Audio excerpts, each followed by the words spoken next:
comme tous les jeudis de l'été, je fais une mini-retraite. Nous faisons avec vous une mini-retraite. Aujourd'hui, il n'y a pas le club de Barbie qui est toujours là parce qu'il y a une retraite avec les sœurs de Saint-Joseph. Le club de Barbie est là-bas. Mais il y a vous, donc c'est très bien. Donc, comme je l'ai dit tout à l'heure, c'est la 40e année que je fais ça. Hein, donc, en principe, ça devrait continuer. Bravo. Comment? Bravo, père. Bravo, hein, 40 ans, hein. Non-stop tous les jeudis, de juillet d'août. C'est comme ça. Alors, cette année, nous avons vu Mère Teresa le 6 juillet, Monseigneur Jean Redin, cofondateur du Secours catholique, le 13 juillet. Le mois de juillet, exceptionnellement, j'avais un mariage, donc il n'y en a pas eu, mais en principe, c'est tous les jeudis. Et puis, donc, la semaine dernière, sœur Jeanne Antide Touret, fondatrice des Filles de la Charité. Et donc, aujourd'hui, on va voir quelqu'un de bien différent, puisque c'est un philosophe chrétien, Emmanuel Mounier. Donc, c'est un peu plus philosophique, mais vous verrez, c'est quand même un philosophe qui répond bien, je pense, aux idées d'aujourd'hui, d'il y a 50 ans en arrière, mais aussi d'aujourd'hui. Voilà, vous verrez. Et puis donc, la semaine prochaine, on verra Saint Bernard, vous voyez, donc c'est carrément différent. Un moine, fondateur des cisterciens. Et puis, le jeudi 17, ça sera sœur Élisabeth de la Trinité, la carmélitaine, bienvenue. Et le 24 août, je vous préciserai, parce que c'est pas encore bien sûr, qu'on fasse Jean de Bruyne, mais peut-être bien que oui quand même. Mais avec la mission de France fondée par, peut-être que je ferai avec Monseigneur le cardinal Suard qui a fondé la mission de France. Alors, comme j'ai déjà fait, mais c'est pas encore fini, mais voilà. Alors, on y va pour le philosophe Emmanuel Mounier. Donc, il est né à Grenoble. Donc, hein, c'est pas un Savoyard, mais c'est un Isérois. Voilà. Et il est mort en 1950, vous voyez, 45 ans. Donc, il n'a pas vécu très longtemps, mais il a marqué son époque, et donc sa vie et son œuvre et ses idées. Voilà. Il n'y a pas beaucoup de choses sur sa vie, je dirais au fur et à mesure, mais il n'y a pas beaucoup de choses parce qu'on va surtout voir ses idées, sa philosophie et bien sûr sa spiritualité. Il a vécu de 1905 à 1950 et s'est révélé avant tout un philosophe chrétien à l'époque de l'athéisme militant. Alors je ne sais pas si vous avez lu des livres d'athées, Sartre, Camus, on en a parlé pas mal, Marx, Nietzsche, vous voyez, voilà. Alors, tous ces gens-là, bon, je les ai cités, il y en a bien d'autres, un Feuerbach, etc. Ben, il y a eu une époque où il y a eu un militantisme athée important. Et donc, il y a eu aussi des théologiens et des philosophes qui ont essayé de leur répondre, comme Maritain, hein, voilà, et puis comme Emmanuel Mounier. Mais c'était, donc dans les années 50, il y avait une sorte d'effervescence intellectuelle. Aujourd'hui, ça a disparu. Et moi, j'ai fait mon séminaire en étant plongé dans cette effervescence. Voilà. Donc, on a beaucoup étudié au séminaire, Marx, Sartre, Camus, Nietzsche, etc. Et puis voilà, comment répondre à ces gens-là. Voilà. Hein. Mais ce qui était intéressant, c'est qu'il y avait un athéisme militant. Et nous, on essayait de répondre. Or, aujourd'hui, c'est plus l'indifférence. Hein. Voilà. Est-ce que vous connaissez un athée militant aujourd'hui? Si, il y a des philosophes quand même. Comment? André Consponville, mais il n'est pas très... Voilà. Il y a surtout Onfray. Voilà. Bon, mais bon. Moi, je n'ai jamais lu, je ne sais pas ce qu'il pense. Il y avait le mouvement Vie Nouvelle qui existe, voilà. Qui était comme ça. Nous, on a plongé là-dedans, voilà. Et donc, on avait des professeurs de séminaire qui nous ont aidé beaucoup, et notamment on avait comme supérieur au séminaire d'Annecy, Monseigneur Kofi, qui est devenu cardinal de Marseille, et il a écrit du temps du séminaire où on était, un livre qui s'appelait Le Dieu des athées. Voilà, c'était pour répondre à tout ça, pour dire qu'on ne peut pas vivre sans Dieu. Et quand on n'a pas le Dieu officiel, on se crée à plus ou moins un Dieu. Voilà. Peut-être qu'aujourd'hui, mais ça c'est des parenthèses, il y a le Dieu écologie. Parce que bon, il y a des militants qui sont plutôt faisables. Hein? Les militants écologistes me font ça. C'est pas la question du jour. Mais bon. Alors, chrétiens engagés, en un temps où les chrétiens prennent conscience que croire, c'est agir dans la société. Voilà le deuxième courant important qui a marqué cette époque, les années 50 et qui ont suivi. Eh bien, être chrétien, c'est pas simplement croire en Dieu, prier, c'est aussi s'engager pour changer le monde. Donc c'est l'époque de l'action catholique qui a dû marquer votre génération. Hein. Voilà. Donc le christianisme social, l'action catholique, etc. Donc lui baigne dans ses courants de pensée, athéisme, courant qui répond à l'athéisme, et puis il faut s'engager. On ne peut pas être chrétien en se croisant les bras. Puisqu'être chrétien, c'est croire au royaume de Dieu. Et le royaume de Dieu, Dieu le construit avec nous. Donc avec ceux qui s'engagent pour la justice, pour la paix, pour la fraternité. Bon, porté par ces idées-là et ces courants-là, il a fondé la revue Esprit au début de l'ère des médias, si influent dans l'opinion publique. Voilà. Donc ça aussi, un autre courant, un courant important, c'est que c'est le courant des médias. Hein. Pour aujourd'hui, depuis de ce temps-là et ça continue, eh bien, pour influencer les gens, il faut être présent dans les médias. Hein. Alors je ne parlerai pas de Bolloré, mais on entend quand même, moi j'ai entendu encore pas plus tard que, donc pas aujourd'hui mais hier, que voilà, des gens comme lui, ben c'est très identitaire, c'est plutôt plus que conservateur, mais il pense que par les médias, on peut rétablir la société chrétienne, plus ou moins. Donc ça, c'est encore un. Donc vous voyez, donc les médias, c'est important, parce qu'ils influencent la pensée, et si on n'est pas présent dans les médias, ben, il y a beaucoup de gens qui vont penser autrement que ce que nous, chrétiens, nous pensons. Donc il faut que les chrétiens s'engagent aussi dans les médias. Oui, l'athéisme, voilà, l'action dans la société, les médias. Alors, il fut un des animateurs principaux du personnalisme. Donc, voilà sa philosophie, c'est lui qui l'a fondée, et il y a eu tout un courant après grâce à lui, c'est le personnalisme. Alors, qu'est-ce que c'est que le personnalisme? D'abord, il s'oppose à l'existentialisme de Sartre.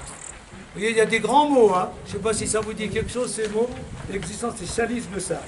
Alors, en gros, voilà ce que, en résumant, en simplifiant, la pensée de Sartre. Je ne suis que ce que je me fais à l'existence. Il y a sa phrase, faire et en faisant se faire et n'être rien d'autre que ce que l'on se fait. Vous connaissez cette phrase? Non, voilà. Ça, c'est ça, voilà.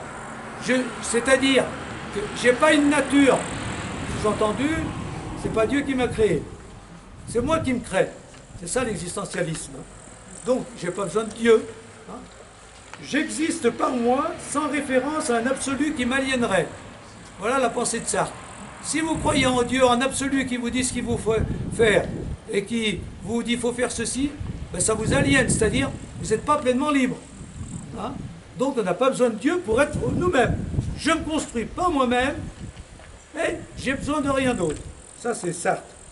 Ni aux autres qui tueraient ma liberté. Ni Dieu, ni maître, j'ai pas besoin de Dieu, j'ai pas besoin des autres. Vous voyez un peu ces courants-là. Hein. Ça a beaucoup marqué. Hein. Alors maintenant, ça s'est un peu éteint. Mais voilà. Donc, vous connaissez la fameuse phrase de Sartre, l'enfer, c'est les autres. Les autres m'empêchent d'être moi-même. Ils veulent m'influencer, ils me disent ce qu'il faut faire. Donc, si je veux être vraiment moi-même, pas besoin de Dieu, pas besoin des autres, je ne compte que sur moi et je construis ma vie comme je veux. Mais le problème, c'est que construire cette vie, c'est pas facile, malgré tout. La vie est absurde, parce que ce que je veux être, je ne peux pas l'être, puisque je veux l'absolu, l'infini, et n'obtiens dans la vie que des choses limitées, finies, qui me laissent sur ma faim. Voilà un peu des commentaires, des phrases de la philosophie de Sartre. Qu'est-ce qu'il veut dire par là? Il veut dire que je ne suis jamais satisfait. Vous êtes bien d'accord, hein? on n'est jamais satisfait. C'est-à-dire on n'a jamais ce qu'on veut. Parce que déjà c'est difficile à l'avoir, et puis quand on l'a, on veut encore autre chose. C'est bien d'accord, hein? Plus on a, plus on veut. Donc quand on a quelque chose, au lieu de dire j'ai tout ce qu'il faut, je veux plus. Alors c'est vrai aussi bien sur le plan de l'argent, que sur le plan de la promotion, que sur le plan d'un État. Hein. On peut prendre Poutine. Hein. Plus on a, plus on veut s'étendre. Voilà. Et tous les grands noms de l'histoire, ben, les empereurs ont tous fait pareil. Hein. Voilà. Ne jamais s'arrêter. Parce que c'est ainsi qu'on est constitué. Hein. La nature humaine est ainsi faite que quand je veux toujours plus que ce que j'ai. Donc, une seule chose pourrait me satisfaire, c'est l'infini. Hein? C'est l'infini. Si j'ai l'infini, mais pour Sartre, l'infini n'existe pas, donc la vie est absurde, vous voyez, hein? Voilà. C'est-à-dire que j'aurai jamais ce qui peut me combler. Donc la vie est absurde.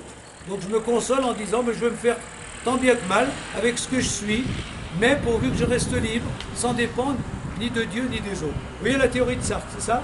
Vous voyez à peu près? On ne va pas trop faire de philosophie, hein, mais c'est ça la philosophie. C'est-à-dire, qu'est-ce qu'on est? Qu'est-ce que je suis? Voilà. Est-ce que je suis ce que Dieu fait de moi, ou veut faire, ou est-ce que je suis que ce que je veux faire de moi-même? Bon, Sartre, c'est ça. Mais malheureusement, comme il dit, c'est un peu absurde parce que j'arriverai jamais à obtenir ce que je veux. Mais malgré tout, bon voilà. L'homme est une passion inutile, comme il dit aussi. Je ne sais pas si vous avez lu du Sartre dans votre jeunesse. Mais... Alors Mounier insiste lui aussi sur la liberté et même la personnalité unique de chacun. Donc il est bien d'accord avec Sartre pour dire « Sois toi-même, sois libre, existe par toi-même, aie de la personnalité. Mais une personnalité peut conduire soit au personnalisme, soit à l'individualisme. Hein? C'est-à-dire, je veux être moi-même, mais ça c'est très... Là, c'était pas son problème, mais c'est très actuel. Mais être soi-même, est-ce que c'est être un individu ou une personne? Il fait la distinction. L'individu, l'individualisme, vous connaissez? C'est ça. Hein? C'est chacun pour soi. Je ne fais que ce que je veux, mon épanouissement, mon moi, les autres ne m'intéressent pas, ou pas beaucoup, donc je suis un individu, c'est-à-dire centré sur moi-même. Hein? Voilà. Alors que lui dit le contraire. Il dit qu'on est soi-même, que quand on s'ouvre aux autres et à ce qui nous dépasse. C'est ça le personnalisme. Alors je lis après ce commentaire. Je peux donc, dans ma liberté et ma personnalité, soit être un être, un individu coupé des autres et de tout, c'est l'individualisme. Bon, ça, on peut dire que c'est un peu le monde moderne. Hein, le monde moderne. Chacun pour soi. Voilà. Soit, et c'est ça sa philosophie, être une personne ouverte aux autres et à tout ce qui le dépasse. C'est ça le personnalisme. Je ne suis moi-même que quand je m'ouvre sur les autres, parce que je me grandis. Hein? Si je ne tourne qu'autour de moi-même, je ne fais pas grand-chose. Tandis que si je m'ouvre aux autres, je m'enrichis de ce qu'ils sont. Et si je m'ouvre à ce qui me dépasse, l'absolu, la transcendance, ben alors, je me grandis encore un peu plus. Donc ça, c'est le personnalisme. Cette ouverture enrichit mon être de ce que sont les autres, de ce qui dépasse l'homme, de l'absolu si je le rencontre. Et ce qui me dépasse, qu'est-ce que c'est? C'est l'absolu, c'est la transcendance. Est-ce que je peux le rencontrer? Ben, si je peux le rencontrer, ben, c'est encore une autre dimension. Plus concrètement, je ne suis une personne qu'en communauté, qu'en trouvant ma place unique dans les groupes où je suis, qu'en étant membre unique du corps où je vis, donnant aux autres ce que je suis, recevant des autres ce qu'ils sont. Le personnalisme fait exister la personne dans la communauté, le personnalisme est donc communautaire. Voilà. Est-ce que c'est compliqué tout ça? Non, vous voyez, hein. Mais c'est quand même des idées philosophiques, ça, importantes. Hein. Voilà. Malheureusement, ce courant-là, il s'est un peu éteint. Et donc, on est dans l'individualisme d'aujourd'hui. Bon. Mounier s'oppose donc aussi au marxisme, où l'individu n'est que le fruit des conditionnements sociaux et matériels de sa vie. Le produit de son milieu, le rouage d'une machine économico-sociale, Un pion, un numéro, le maillon d'une chaîne, et non pas une pensée, une liberté, une volonté, un cœur, une personne, une personnalité. Donc, le marxisme, là en schématisant, hein, vous voyez d'ailleurs ce que c'est devenu, c'est le collectivisme. Hein. Le collectivisme, c'est-à-dire, peu importe ce que tu penses, ce que tu veux, ça c'est tu n'es que le rouage de la collectivité. Voilà. Un pion, un rouage, c'est la collectivité qui compte, c'est pas toi. Hein. Voilà. Donc vous voyez la différence. Hein. Le marxisme, c'est un peu l'opposé de Sartre. Hein. J'exige, je suis par moi-même. Marxisme, non, non. Tu n'es qu'un produit des conditions de vie matérielles que tu as eues. Hein, par exemple, un prolétaire. T'es que ça, c'est la société qui t'a fait comme ça. Et t'es que le rouage de la collectivité. Bon, voilà. Ensuite, vous réagirez si ça vous semble compliqué ou ça. Le troisième philosophe, enfin le troisième ou le quatrième, je ne sais plus où j'en suis, mais il y a Sartre. Oui, il y a Sartre et surtout Marx. Hein, voilà. Le troisième, c'est Nietzsche. Vous connaissez Nietzsche quand même un peu? S'oppose à Nietzsche. Alors Nietzsche, qu'est-ce qu'il dit? Dieu est mort. Donc, laissons la place à l'homme. Mais à l'homme fort et volontaire. Au surhomme. Lui, il insiste sur la volonté. Être des surhommes. Hein? Sinon, tu t'en tireras pas. Et là, c'est la volonté qui compte. Capable de résoudre ses problèmes seul, sans une aide venant de l'extérieur. Donc, voilà. Pour Nietzsche, Dieu est mort, et heureusement, parce qu'on n'a plus besoin de s'en référer à lui pour exister. On ne peut exister qu'en comptant sur sa volonté. Se construire soi-même, par soi-même. Voilà. Ça rejoint un peu ce que Sartre disait, mais d'une autre manière. Il insiste plus sur la volonté, lui, que sur la liberté. Et la volonté qui doit être une volonté forte. Voilà. Il faut être un surhomme pour vraiment réussir sa vie. Voilà un peu ce qu'il dit. Donc, on n'a pas besoin d'une référence à Dieu. C'est la théorie de Pour Mounier, être chrétien, ce n'est pas démissionner au profit de Dieu et rester ainsi dans un état de faiblesse et de dépendance. Lui, pour Nietzsche, les chrétiens sont des faibles parce qu'ils s'en remettent à Dieu, ils dépendent de Dieu au lieu de se prendre en main. Voilà. Donc, mais la réponse, je pense que c'est aussi ce que vous connaissez, Dieu, qu'est-ce qu'il est Dieu? Ce n'est pas quelqu'un qui nous remplace, c'est une force tout autre que les forces humaines, une force spirituelle qui nous pousse à l'engagement. Hein, Dieu, il nous bouscule quand même. Il nous aide et il nous bouscule. Hein, il nous bouscule, il nous pousse en avant. Il nous dit, allez, par la conscience, par le cœur, tu peux faire plus, engage-toi, fais ceci. Donc c'est ce que Mounier va dire. Dieu, c'est une autre dimension de la vie, la transcendance, mais en même temps, c'est un moteur, une force qui nous pousse en avant à l'engagement au service des autres pour changer le monde. Donc, Dieu, ce n'est pas quelqu'un qui nous aliène, qui nous empêche d'être nous-mêmes, c'est quelqu'un qui nous pousse à être nous-mêmes.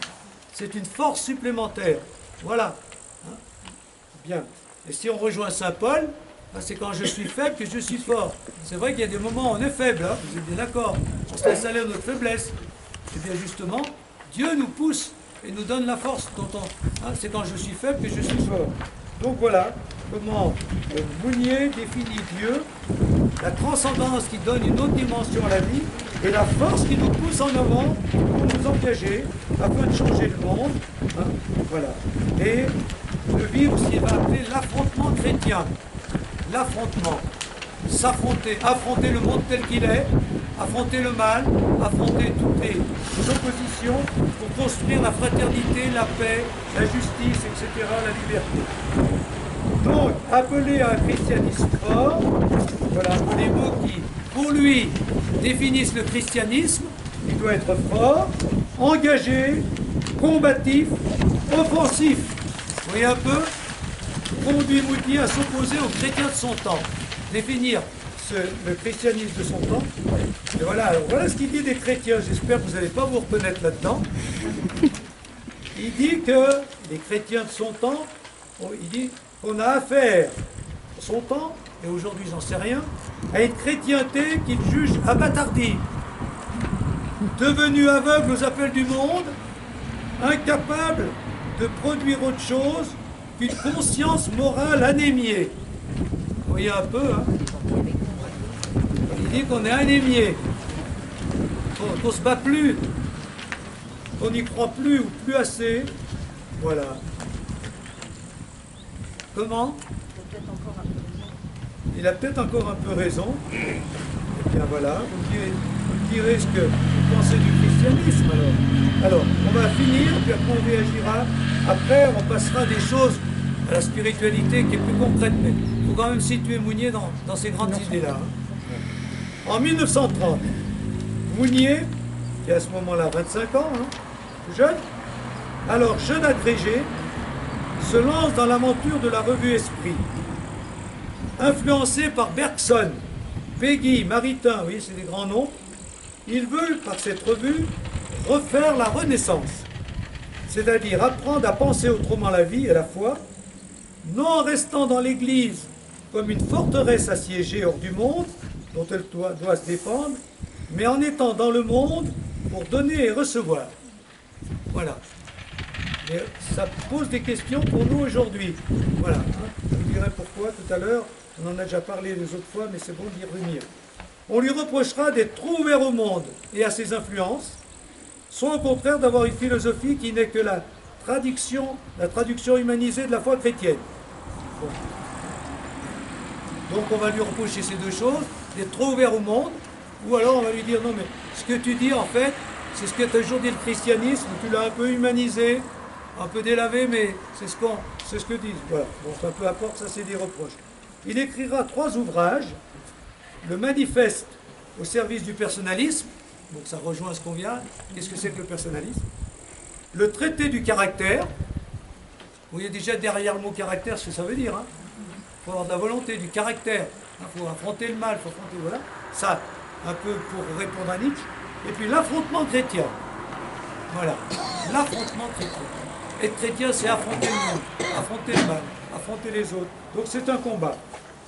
2 idées forces cadrent sa réflexion. D'une part, nous n'avons pas à apporter le spirituel au temporel, il y est déjà.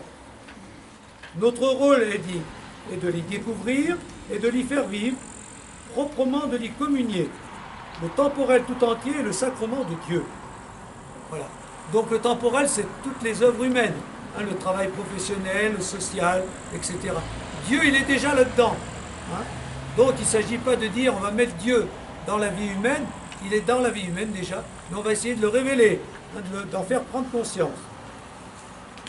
D'autre part, il ne faut pas nous déraciner de nous-mêmes et de nos entourages pour flotter sans refuge au hasard des caprices, mais pour nous enraciner au centre d'où part toute sollicitude sur le monde, in sorare omnia in Christo. Voilà, ça, instauré, tout instauré dans le Christ. Voilà.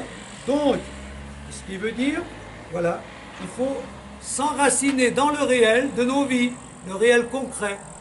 On a tous à vivre des choses très concrètes. Eh bien, dans ce concret, le Christ est présent. Donc le spirituel est là, et non seulement le spirituel, c'est-à-dire des valeurs, mais le Christ lui-même. Donc trouver le Christ dans la vie concrète. Voilà un peu ces trucs. Mounier invite donc à une présence à soi, aux autres, au réel, à Dieu, au Christ, et à un optimisme tragique. Voilà. C'est-à-dire, on y reviendra, une vision positive de la vie et de l'histoire qui conduit à un rude combat pour faire émerger ce qu'on trouve dans le réel, le spirituel chrétien. Donc une de ces fameuses phrases, c'est l'optimisme tragique. Et j'y reviendrai. Hein. Ça veut dire qu'il ne faut pas vivre une espérance béate. Hein? Voilà. Dieu va construire son royaume, le royaume viendra. On n'a pas à s'en faire. On attend. Ça tombera du ciel. Mais dis non, Dieu se sert de nous pour affronter le mal. Et donc, il faut être optimiste. Le monde, le royaume viendra, mais tragique, c'est-à-dire combattre. L'optimisme tragique, c'est l'optimisme, c'est l'espérance qui combat, l'espérance combative, vous voyez? Ça, c'est une Mounier. Bon, alors, sur ces grandes idées, après, on va passer à des choses peut-être plus concrètes, ça dépendra des passages, mais si quand même un peu plus concrètes, sur sa spiritualité. Mais sur la philosophie, ces grandes idées, est-ce que vous avez à réagir? Est-ce que c'est des idées dans lesquelles vous avez baigné un peu ou pas du tout? Et qu'est-ce que vous en pensez? Est-ce qu'elles existent encore, ces idées-là, ou pas? Comment vous réagissez à ça? À ce qui vient d'être